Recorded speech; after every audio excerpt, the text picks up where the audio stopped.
বাহ আজম বাহ, তোমার গোয়ালের লেখক ছাড়া সবই ফেসিস্ট, আর কেউ দেশপ্রেমিক না।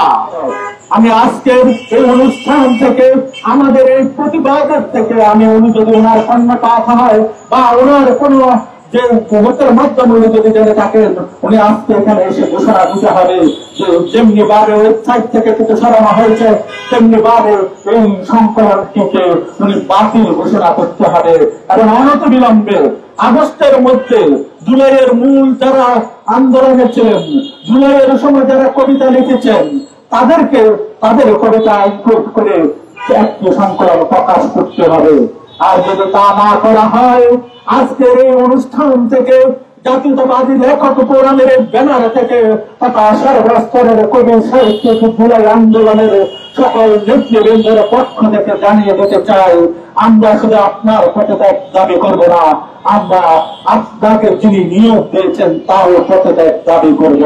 যে যায় লঙ্কায় সেই রাবণ। বহু আশা করে এই ছাত্ররাই পছন্দ করে ফেসিস্টের বাইরে থেকে একজন প্রজ্ঞাবান শিক্ষককে বাংলা একাডেমির দায়িত্ব দিয়েছিলেন। আর তিনি সেখানে বসেই মনে করছেন, বাহ আজম বাহ, তোমার গোয়ালের লেখক ছাড়া সবই ফেসিস্ট, আর কেউ দেশপ্রেমিক না।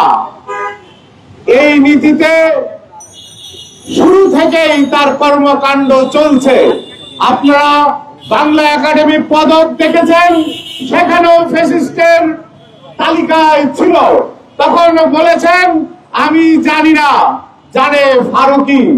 এখন ফারুকিকে জিজ্ঞেস করলে বলে আমি জানি না, জানে আজম। তাহলে তোমার দম কত কম, তোমার দাম কত কম। ভিতরে বসে না থেকে বেরিয়ে আসো, বলে দিয়ে যাও যে বাচ্চারা রক্ত দিয়েছে, যে সন্তানরা রক্ত দিয়েছে, যে আবু সাইদ দাঁড়িয়ে বলেছে বুকের ভেতর অনেক ঝড়, বুক পেতেছি গুলি কর, তাদের স্থান কোথায়? আমরা বলতে চাই, কোন বিপ্লবের ভিতরে থেকে যে কোনো উচ্চারণ এই কবিতা, যে কোনো শব্দ উচ্চারণ যেমন কবিতা, বিপ্লবের মধ্যে থেকে যে কোনো উচ্চারণ এই কবিতা, সেটি ভুল বাংলায় হতে পারে, ভুল ব্যাকরণে হতে পারে, ভুল ভাল শব্দে হতে পারে।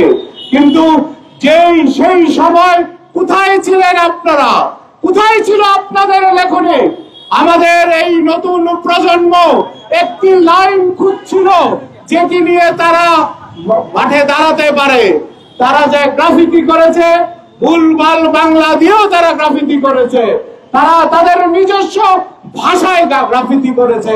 তারা আগের কোন লেখা থেকে তাদের কবিতাকে ছাড়া, তাদের গ্রাফিতিকে সাজায়নি। নজরুল ছাড়া, রবীন্দ্রনাথ ছাড়া আর কারো দিকে তারা হাত বাড়ায়নি। ব্যাকরণ জানুক আর নাই জানুক, সময়ের সাথে রক্তের যে উচ্চারণ, লাল রঙের যে উচ্চারণ, সেটিকেই তারা, সেই উচ্চারণের ভিতর দিয়ে তারা তাদেরকে উজ্জীবিত করেছে।